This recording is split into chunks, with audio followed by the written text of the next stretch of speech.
As a psychiatrist, I see every day the human tendency to compare with others, to find value in feeling that I stack up or measure up in comparison to other people. Their good looks, their intelligence, productivity. Unfortunately, when we compare ourselves with others, we are likely to do one of two things, both of which is a problem. We focus too much on our shortcomings, which leaves us feeling less than, or we tend to overlook our shortcomings and focus on the things that we excel in, which can leave us feeling more than others. The problem with both of those determinations is that it actually makes me feel separate rather than connected.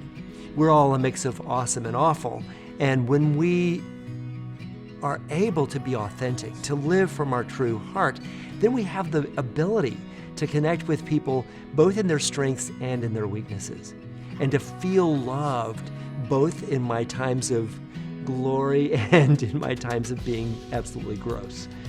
It's the greatest thing to have relationships in which I can be just as I am, to show up in an authentic way without feeling that I have to measure up. I actually grew up in a church that was very Bible-centered, but also very much concerned about believing and behaving right.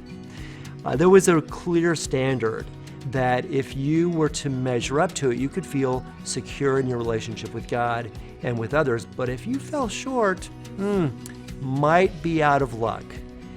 I struggled with that because at times I felt like, well, I'm doing pretty good. And at times I knew I was falling way short of that ideal.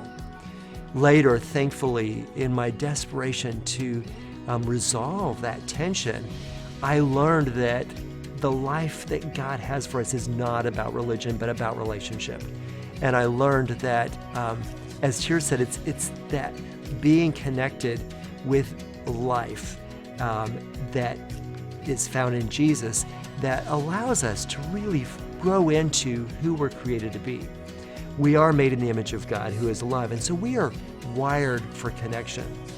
And so when I found the ability to invite God to live in me, just as I was, regardless of my correct beliefs or behavior, that's when I began to realize not only that profound sense of acceptance with God, but also the ability to be truly authentic with other people and not be worried about measuring up or being judged.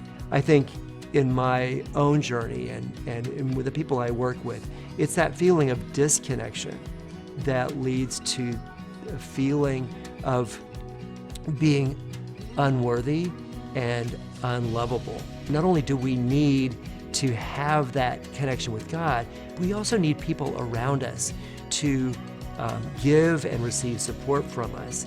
And we need an avenue for investing who we are into the lives of others. It turns out that the happiest people on the planet are people who give of themselves, who volunteer, who serve in some way. The research validates what Jesus said all along, that it's more blessed to give than to receive.